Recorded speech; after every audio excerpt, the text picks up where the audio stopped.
नमस्कार दोस्तों, स्वागत करते हैं आपके अपने प्यारे से यूट्यूब चैनल पर। दोस्तों, कल के क्लास में हम लोगों ने भूतकाल के 2 भेद यानी कि आसन्न भूतकाल तक हम लोगों ने डिस्कस किया था।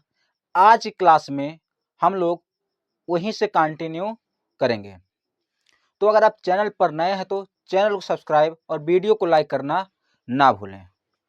तो दोस्तों, आज हमारा है भूतकाल का तीसरा भेद, जिसका नाम है पूर्ण भूतकाल।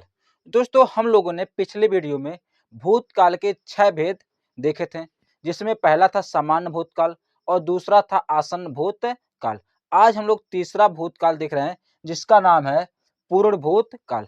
आज की क्लास में हम लोग भूतकाल और भविष्यत काल दोनों को समाप्त करेंगे।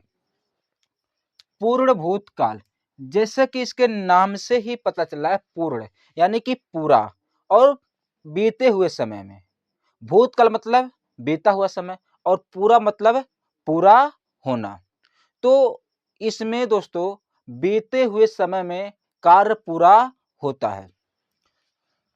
क्रिया के जिस रूप से यह पता चले कि क्रिया पहले ही पूरी हो चुकी है, वह पूर्ण भूतकाल कहलाता है।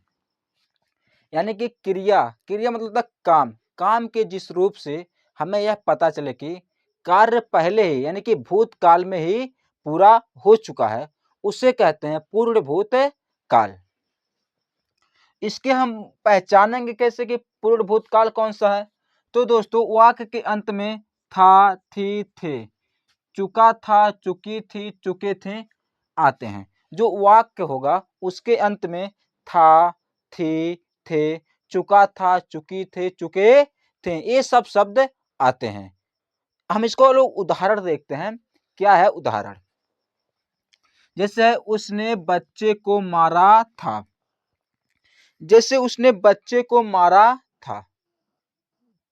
तो दोस्तों, इस वाक्य से पता चला कि काम पूरा हो चुका है। जो मारने का कार्य है वह क्या हो चुका है? पूरा हो चुका था। उसने बच्चे को मारा था।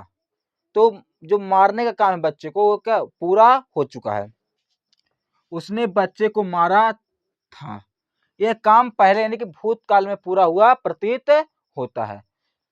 तो यहाँ होगा पूर्ण भूतकाल यानी कि काम पूरा हो चुका है। प्रधानाचार्य ने पत्र लिखा था। प्रधानाचार्य जो स्कूल के प्रिंसिपल का पत्र लिखा था, यानी कि जो पत्र लिखने का कार्य है यह पहले ही पूरा हो चुका है। प्रधानाचार्य ने पत्र लिखा था, तो पत्र लिखने का कार्य जो है पूरा हो चुका है। तो ये भी हो गया पूर्वभूत काल। वह खाना खा चुका था। दोस्तों, वह खाना खा चुका था यानी कि कार्य जो है खाना खाने का कार्य यह पूरा हो चुका है। यानी कि खाना खा चुका था यानी कि यह काम जो है खाना खाने का यह पहले यानी कि भूतकाल में ही पूरा हो चुका है। तो इसलिए यह भी क्या होगा? पूर्ण भूत काल होगा। वह मर चुका था यानी कि यह पहले ही मर चुका। वह मर चुका था यानी कि यह कार्य मरने का जो कार्य क्या पूरा हो चुका है, वह मर चुका था। तो यह दोस्तों था पूर्ण भूत काल। उम्मीद करते हैं इतना समझ में आया होगा। अगर आप पिछला वीडियो नहीं देखे हैं तो डिस्क्रिप्शन में दिए गए लिंक पर क्लिक करके आप वीडियो को देख सकते हैं। तो ये भी हो जाएगा पूर्ण भूत काल। इसके बाद आता है भूतकाल का चौथा भेद, जिसका नाम है अपूर्ण भूतकाल। अपूर्ण का मतलब होता है जो पूरा ना हुआ हो, अपूर्ण। और भूत का मतलब पहले, यानी कि ऐसा कार्य जो पहले भूतकाल में पूरा ना हुआ हो और वह कार्य अभी भी चल रहा हो, तो उसे हम लोग कहते हैं अपूर्ण भूत काल। तो देखते हैं, क्रिया के जिस रूप से यह पता चले कि क्रिया भूतकाल में पूरा नहीं हुआ है, यानी कि क्रिया के जिस रूप से यह पता चले कि क्रिया भी भूतकाल यानी कि पहले बीते हुए समय में पूरा नहीं हुआ है, क्रिया अभी भी चल रही है। जो क्रिया यानी जो काम है अभी भी चल रही है, वह अपूर्ण भूतकाल कहलाती है। यानी कि ऐसी क्रिया जो बीते हुए समय में पूरी ना हुई हो और वह क्रिया अभी यानी कि वह जो कार्य है अभी भी चल रहा है, उसे कहते हैं पूर्ण भूत अपूर्ण भूतकाल। इसका हम लोग उदाहरण देखते हैं। राधा गीत गा रही थी, राधा गीत गा रही थी, लेकिन पूरा नहीं हुआ गीत, वह गा रही थी। रमेश सो रहा था, रमेश सो रहा था, तो रमेश क्या है, सो रहा था। तो मतलब अभी जो उसको सोने का कार्य है पूरा नहीं हुआ, तो सो रहा था। बिट्टू खेल रहा था, बिट्टू खेल रहा था, ये भी क्या अपूर्ण। बच्चे स्कूल जा रहे थे, तो इसका यही पहचान है, वाक्य के अंत में रहा था, रही थी, रहे थे आता है। यह होता है अपूर्ण भूतकाल, जिस वाक्य के अंत में रहा था, रही थी, रहे थे। ये तो हो गई पहचान, ये है अपूर्ण भूतकाल। उम्मीद करते इतना समझ में आ रहा होगा। फिर दोस्तों इसके बाद आता है संदिग्ध भूतकाल। हम लोग पिछले क्लास में जो इसका पार्ट 1 है काल का, उसमें हम लोग जब वर्तमान काल डिस्कस कर रहे थे, तो उसमें हम लोग संदिग्ध वर्तमान काल और संभाव्य वर्तमान काल भी डिस्कस किया था कि इन दोनों में अंतर क्या होता है। और इसमें भी आता है संदिग्ध भूतकाल। तो उसमें था काम के होने पर संदेह होता है। वर्तमान काल में जो वर्तमान संदिग्ध काल था, उसमें वर्तमान काल में कि जो समय चल रहा होता है, उसमें कार्य का पूरा होने में संदेह होता है, उसे हम लोग कहते हैं संदिग्ध वर्तमान काल। और संभाव्य वर्तमान काल भी था, जिसमें कार्य के वर्तमान समय में ही पूरा होने की संभावना होती है। तो यहाँ पर भी है संदिग्ध भूतकाल, वह संदिग्ध वर्तमान काल था, यह संदिग्ध भूतकाल। तो इसको हम देखते हैं कि जिस क्रिया में संदेह बना रहता है कि क्रिया पहले पूरा हुआ है कि नहीं, उसे संदिग्ध काल कहते हैं। दोस्तों इससे हम लोग आसान शब्द में समझे तो इसमें यही है कि हमेशा संदेह रहता है, जो संदिग्ध भूतकाल है, इसमें हमेशा संदेह रहता है कि जो कार्य पहले पूरा हुआ है कि नहीं, यानी कि बीते हुए समय में कार्य पूरा हुआ है कि नहीं, इसमें संदेह होता है। और जो वर्तमान काल था, उसमें वर्तमान समय में कार्य पूरा होने में संदेह होता है। जो संदिग्ध भूतकाल है, इसमें बीते हुए समय, यानी कि भूतकाल मतलब बीता हुआ समय में कार्य पूरा हुआ है कि नहीं, उसमें संदेह होता है। तो उसे हम लोग कहते हैं संदिग्ध भूतकाल। उदाहरण देखते हैं इसमें, जैसे बस छूट गई होगी, हमें नहीं पता कि बस पकड़ी होगी कि नहीं, बस छूट गई होगी। ये अब क्या भूतकाल, बीता हुआ काल, बस छूट गई होगी।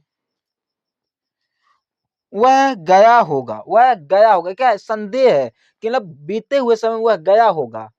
इसमें क्या है, संदेह वाली बात, वह गया होगा। बस छूट गई होगी, यानी कि बीते हुए समय में क्या है, संदेह है कि कार्य पूरा हुआ कि नहीं हुआ, यानी कि कार्य जो है मतलब बस पकड़ने का कार्य पूरा हुआ कि नहीं, उसमें संदेह, यानी बीते हुए समय में। दुकानें बंद हो चुकी होंगी, यानी कि बीते हुए समय में क्या दुकानें बंद हो चुकी होंगी, यानी कि ये बीते हुए समय के बारे में बात कर रहा है कि दुकानें बंद हो चुकी होंगी। बंद हुई कि नहीं हुई ये नहीं है, दुकानें बंद हो चुकी हैं, इसमें संदेह है कि काम पूरा हुआ कि नहीं। वह खाना खाया होगा, वह खाना खाया होगा, ये भी क्या है, ये भी भूतकाल को इंडिकेट कर रहा है, लेकिन बीते हुए समय में कार्य पूरा हुआ कि नहीं हुआ, जो खाना खाने का कार्य है यह पूरा हुआ कि नहीं हुआ, इसे ही कहते हैं अपूर्ण वर्तमान काल। तो हम लोगों ने अभी यहाँ तक 5 भेद को देख चुके हैं भूतकाल के। इसके बाद हम लोग देखते हैं 6वें भेद के भूतकाल के बारे में, जिसका नाम है हेतुमद भूतकाल। फिर उसके बाद हम लोग देखेंगे भविष्यत काल के 3 भेदों के बारे में। उसके बाद काल को हम लोग समाप्त करेंगे। इसको आप स्क्रीनशॉट ले सकते हैं। दोस्तों अब हम लोग देखते हैं भूतकाल के 6वें भेद, जिसका नाम है हेतुमद भूतकाल। क्या होता है इसको हम लोग समझते हैं। यह कह रहा कि यदि एक क्रिया के होने या ना होने पर दूसरी क्रिया का होना या ना होना निर्भर करता हो, तो वह क्रिया हेतुमद भूतकाल की क्रिया कहलाती है। यानी इसके कहने का सीधा सीधा सा मतलब है कि एक क्रिया के होने या ना होने पर दूसरी क्रिया का होना या ना होना निर्भर करता हो। जैसे कि कह दे कि अगर हम वहां जाएंगे तो ही वह जाएगा, यानी कि एक काम पर दूसरा काम क्या निर्भर है। अगर यह काम होगा तो वह काम होगा, तो इससे कहते हैं हेतु हेतुमत भूतकाल। इसको हम लोग एग्जाम्पल से समझते हैं। जैसे कह रहा है यदि वर्षा होती तो फसल अच्छी होती।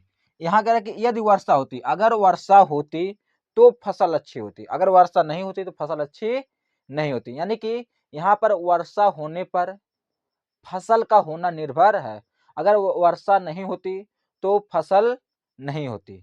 तो इसे कहते हैं हेतु हेतुमत भूत काल, यानी कि एक काम का होना दूसरे काम पर निर्भर करता है।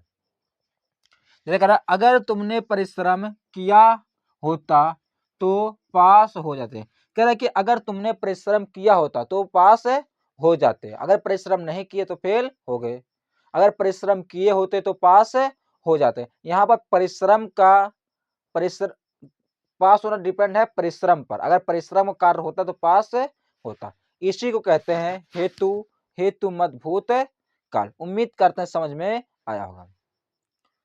अब हम लोग डिस्कस करते हैं काल के तीसरे भेद, जिसका नाम है भविष्यत काल। इसे अंग्रेजी में कहते हैं फ्यूचर टेंस। तो हम लोग देखते हैं भविष्यत काल। क्रिया का वह रूप जिससे कार्य का आने वाले समय में होने का पता चले, उसे भविष्यत काल कहते हैं। यानी कि क्रिया का वह रूप जिससे पता चलता है कि जो आने वाला समय यानी कि भविष्यत काल है उसमें कार्य होगा कि नहीं होगा, जिससे यह पता चले उसी को कहते हैं भविष्यत काल। यानी कि आने वाले समय में कार्य का होना या ना होना पता चले, कि जो समय आएगा उसमें यह कार्य होगा कि नहीं होगा, उसी को कहते हैं भविष्यत काल। तो दोस्तों एक बार हम लोग फिर से देखते हैं ना, क्रिया का वह रूप जिससे कार्य का आने वाले समय में होने का यानी कि कार्य होने का पता चले उसे भविष्यत काल कहते हैं। भविष्यत काल के भेद। दोस्तों हम लोगों ने वर्तमान काल के 5 भेद देखे हैं, भूतकाल के 6 भेद देखे हैं, लेकिन भविष्यत काल में केवल 3 भेद होता है, क्योंकि इसमें बहुत ज्यादा संभावनाएं नहीं होती हैं। तो भविष्यत काल के 3 भेद होते हैं। पहला है सामान्य भविष्यत काल। ये सामान्य वर्तमान काल, सामान्य भूतकाल और सामान्य भविष्यत काल तीनों होते हैं। दूसरा संभाव्य भविष्यत काल। फिर तीसरा है हेतु हेतुमत भविष्यत काल। तो भविष्यत काल के 3 भेद, पहला है सामान्य भविष्यत काल, दूसरा है संभाव्य भविष्यत काल और तीसरा है हेतु हेतुमत भविष्यत काल। हम लोग पहला देखते हैं जिसका नाम है सामान्य भविष्यत काल। क्रिया के जिस रूप से उसके भविष्य के सामान्य रूप का पता चलता है उसे सामान्य भविष्यत काल कहते हैं। यानी कि क्रिया के जिस रूप से उसके भविष्य में होने वाली जो सामान्य गतिविधि है उसके बारे में पता चले, यानी कि कोई आसान सा काम, सामान्य सा काम नहीं, सामान्य गतिविधियों के बारे में जिससे हमें पता चले आने वाले समय में, उसी कहते हैं सामान्य भविष्यत काल। उदाहरण देखते हैं, वह खाना खाएगा। ये छोटी सी सामान्य बात है, वह खाना खाएगा, अभी खाया नहीं है, खाना खाएगा। वह घर जाएगा, वह घर जाएगा, यानी इसे कहने में वह घर जाएगा, अभी क्या सामान्य सी बात है, वह घर जाएगा, अभी गया नहीं, वो घर जाएगा। पप्पू अखबार बेचेगा, पप्पू अभी बेचा नहीं, अखबार बेचेगा, यानी कि आने वाले समय की बात की जा रही है कि अखबार बेचेगा। बच्चे क्रिकेट खेलेंगे, ये भी क्या, ये भी समान भविष्य काल, बच्चे क्रिकेट खेलेंगे, अभी खेल रहे मतलब खेलेंगे। तो यह है सामान्य भविष्य काल। उम्मीद करते हैं इतना समझ में आया होगा। इसका आप स्क्रीनशॉट लीजिए, फिर हम लोग आगे बढ़ते हैं। दोस्तों अब हम लोग देखते हैं भविष्यत काल के दूसरे भेद जिसका नाम है संभाव्य भविष्यत काल। क्या होता है संभाव्य भविष्यत काल? क्रिया के जिस रूप से कार्य का भविष्य में होने की संभावना का पता चले उसे संभाव्य भविष्यत काल कहते हैं। यानी कि क्रिया के जिस रूप से कार्य का भविष्य में होने की संभावना हो, यानी कि कन्फर्म ना हो कि यह होगा लेकिन संभावना हो, उसे कहते हैं संभाव्य भविष्यत काल। जैसे परीक्षा में शायद मुझे अच्छे अंक प्राप्त हों, यह संभावना है कि परीक्षा में मुझे शायद अच्छे अंक प्राप्त हों, अभी हुआ नहीं है प्राप्त। यानी कि भविष्य का बात कर रहा कि परीक्षा में मुझे शायद अच्छे अंक प्राप्त हों, यह संभावना है। शायद चोर पकड़ा जाए, ये भी क्या है? संभावना है। शायद चोर पकड़ा जाए, अभी पकड़ा नहीं गया, चोर पकड़ा जाए, ये क्या है? संभावना है। इसे कहते हैं संभाव्य भविष्य। अगर संभावना है और आने वाले समय में है, उसे कहते हैं संभाव्य भविष्यत काल। हो सकता है मैं कल वहां जाऊं, ये कह रहा हो सकता है, ये पूरा कंफर्म नहीं है, कह रहा हो सकता है कि मैं वहां जाऊं, कल वहां जाऊं। तो क्या ये भी संभावना वाली बात, लेकिन कब? आने वाले समय में। जब संभावना हो और आने वाले समय में हो, उसे कहते हैं संभाव्य भविष्यत काल। फिर अंतिम और लास्ट यानी कि भविष्यत काल का अंतिम भेद और काल का सबसे आखिरी टॉपिक जिसका नाम है हेतु मद भविष्यत काल। दोस्तों अभी हम लोग पढ़े हैं हेतु मद भूतकाल, उसमें एक कार का होना दूसरे कार पर निर्भर होता है, इसमें भी एक कार का होना दूसरे कार पर निर्भर होता है। कह रहा है क्रिया के जिस रूप से एक कार्य का पूरा होना दूसरा आने वाले समय में क्रिया पर निर्भर करता हो, यानी कि एक कार्य का पूरा होना कि किसी कार्य का पूरा होना जो संभाव्य भविष्यत काल है, इसमें क्या रखी, अगर कोई कार्य है उसका पूरा होना निर्भर है आने वाले समय की क्रिया पर, जो आने वाले समय में जो कार्य होगा उस पर निर्भर है किसी कार्य का पूरा होना, तो उसे कहते हैं हेतुमत भविष्यत काल। यानी कि आने वाले समय के कार्य पर, यानी आने वाले समय की जो क्रिया होती है उस पर निर्भर है किसी कार्य का पूरा होना, उसी कहते हैं हेतुमत भविष्यत काल। तो देखते हैं, वह कमाए तो मैं खाऊं। क्या कह रहा? वह कमाए, अभी कमा नहीं रहा कि वह कमाए तो मैं खाऊं, तो यानी कि खाने का संबंध किस पर है? कमाने से है। कब? भविष्य में। वह आए तो मैं जाऊं, अगर वह आएगा तो वह जाएगा, एक आएगा तो एक जाएगा, यानी कि आएगा तो ही जाएगा, तो एक का होना दूसरे पर निर्भर है। वह रोए तो मैं गाऊं, अगर वह रोएगा तभी यह गाएगा, तो उसके रोने पर डिपेंड है इसका गाना। वह हंसे तो मैं खेलूं, क्या करो? उसके हंसने पर इसका डिपेंड क्या? खेलना। तो जहां पर एक काम का होना दूसरे काम पर निर्भर करता हो आने वाले समय में, तो उसे कहते हैं हेतुमत भविष्यत काल। उम्मीद करते हैं यहाँ तक समझ में आया होगा। तो यहाँ पर समाप्त होता है काल। हम लोगों ने दो पार्ट में काल को, छोटे छोटे दो पार्ट में काल को पूरा किया। तो अगर वीडियो पसंद आए तो चैनल को सब्सक्राइब और वीडियो को लाइक करना ना भूलें। फिर मिलते हैं नेक्स्ट क्लास में। जय हिंद, जय भारत।